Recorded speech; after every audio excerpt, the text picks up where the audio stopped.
Europe 1, 5h, 7h, Mathieu Noël. Voici donc pour les titres de ce lundi. Et ce 25 mars, c'est aussi la journée mondiale d'information sur la procrastination. Selon un tout récent sondage Odoxa, 85% des Français se sentent concernés par ce comportement qui consiste, je le rappelle, à remettre à plus tard ce qu'on peut faire tout de suite.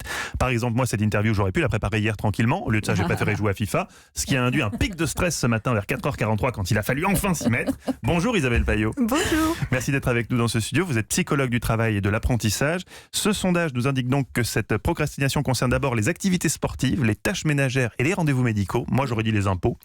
Alors d'abord, ce chiffre, 85% des Français qui disent avoir tendance à la procrastination. Est-ce que c'est un chiffre qui vous surprend ou bien toute la journée, vous voyez défiler des gens tout ramollo à qui vous dites « Allez, on se secoue maintenant » et qui vous répondent Non, par contre, on peut le faire demain. Allez. comme Céline D'Acosta. Est-ce que c'est un chiffre qui vous a surpris ?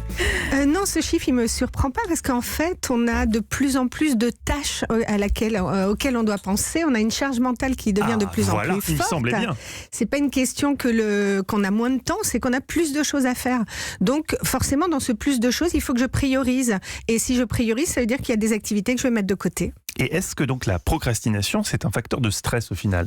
Oui, c'est forcément un facteur de stress parce qu'on se met une charge, on a des attentes, on voudrait être parfait dans une société de la perfection, de la performance. On voudrait vraiment tout faire et le faire bien et on se stresse tout seul. Alors pour tout faire et le faire bien, moi j'ai une idée géniale, c'est la to-do list. C'est une super idée ça, non ? Non. Ah mince. Non, la to-do list, moi j'appelle ça la liste qui n'en finit pas parce qu'en fait on se rajoute toujours une tâche, oui. On barre, on rajoute, on n'est jamais satisfait avec cette to-do list, donc ça sert à rien. Il vaut mieux se dire on a deux choses à faire et c'est prioritaire que de se mettre une tartine qui vraiment ne nous amènera nulle part. Ce sondage Odoxa dont on parlait indique en outre que la procrastination touche davantage les jeunes. Les 18-24 ans sont plus concernés que la moyenne, 92%. Oui. Alors qu'est-ce que c'est que cette génération de feignasses qui arrive ? Eh bien, ça n'est pas une génération de feignasses. On a été comme ça aussi. C'est que leur cerveau n'est pas encore arrivé à maturation. Donc, il y a le cortex préfrontal qui est un peu faiblard chez les 18-24 ans. Et quand je vois mon neveu Kylian, c'est ce que je me dis aussi souvent. Ça, c'est un peu faiblard. Tout ce qui est organisation, planification, gestion des émotions, c'est pas en place. Donc, ils ne vont pas pouvoir. Ils vont se dire c'est bon, je gère, j'ai le temps, je suis large, etc. Or, c'est faux. Eva Rock. Moi, il y a une chose qui m'a étonnée, c'est qu'on parle des activités sportives, des tâches ménagères et des rendez-vous médicaux. C'est les trois choses qu'on remet à demain. Les Français n'ont vraiment pas envie de prendre soin d'eux. Alors, certains, en fait, procrastinent parce qu'ils sont anxieux. Ils ne veulent pas prendre de rendez-vous médicaux en disant on ne sait jamais, on va peut-être m'annoncer un truc horrible et j'ai pas envie de le savoir. Je ne vois pas du tout de quoi vous voulez parler. Voilà. Là, franchement, ça me paraît ridicule. Donc, ils repoussent, ce qui est inquiétant parce que parfois, il vaut mieux savoir tout de suite et pouvoir régler le problème médical que d'attendre et de se retrouver avec une cochonnerie. Je ne sais pas comment alors, ce que l'enquête dit aussi, c'est que les 2/3 des Français, les 2/3 de ceux qui procrastinent, aimeraient gommer cette habitude. Ils en ont conscience quand même.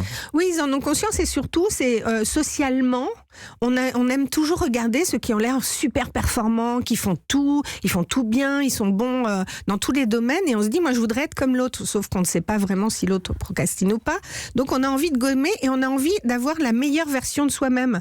Alors déjà, si on s'acceptait avec notre capacité à procrastiner, ce serait un peu mieux.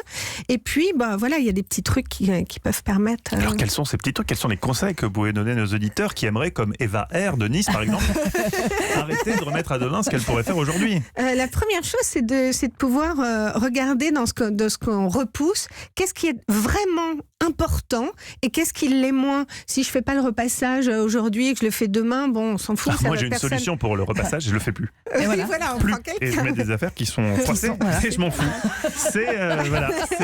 C'est un conseil de vie que je peux donner comme ça. Voilà, je donne ce conseil aux gens. On va prioriser et puis ce qu'on va faire, parce que notre cerveau, il va toujours calculer le bénéfice-coût.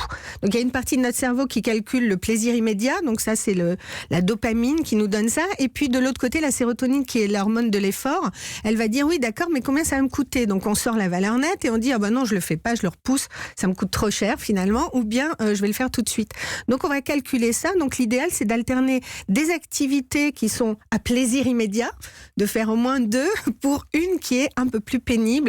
Et d'autre part, il va falloir aussi essayer de calculer le temps que me prend la tâche qui m'est pénible. Oui. Par exemple, faire les papiers administratifs, on se dit c'est pas grave, je le repousse, ça va me prendre 5 minutes. Or c'est faux, ça va me prendre plutôt 1 heure. Oui. Et donc d'évaluer ça et de le découper en petites tâches. Et comment ça se fait que le sport soit la première chose qu'on zappe? Moi, ça me paraît bizarre, ça. Le sport, c'est pas la première chose que je zapperais.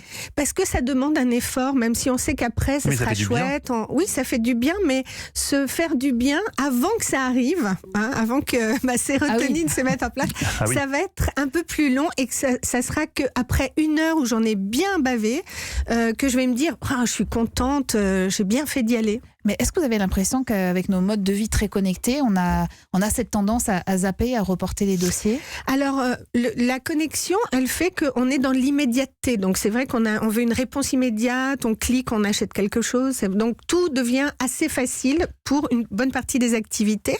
Donc, finalement, ce qui va nous demander plus de temps va commencer à nous agacer. On voudrait un assistant personnel pour faire des choses à notre place, finalement. Mais ce qui est étonnant, c'est que finalement, aujourd'hui, on est plus aidé par les nouvelles technologies. Par exemple, il y a plein de choses qu'on peut faire en ligne. Oui. Une demande de visa, certains papiers administratifs qu'on peut faire on peut même signer des contrats en ligne. Oui. Donc, on devrait avoir du temps dégagé. On devrait avoir du temps en plus. Or, c'est pas le cas.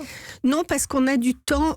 Ça, c'est un outil qui est à notre service, sauf qu'on a un temps de préoccupation, une charge mentale qui reste le même. Qui est exactement la même. Ouais. Bon, c'est pas très réjouissant quand même tout ça. Mais bon, on peut aller vous voir justement. Non, ne procrastinons pas. Non, il faut essayer de nous faire violence un petit peu. On peut procrastiner un peu et puis un chouïa. Procrastinons un chouïa, ça sera le message. Merci Isabelle Paillot. On rappelle que vous êtes psychologue du travail et de l'apprentissage. Vous proposez des ateliers, des séances de coaching à Paris, à laquelle s'inscrira Eva certainement. Tous les renseignements sont retrouvés sur le site internet lafabriqueabonheur.com. Bonne journée à vous. Merci.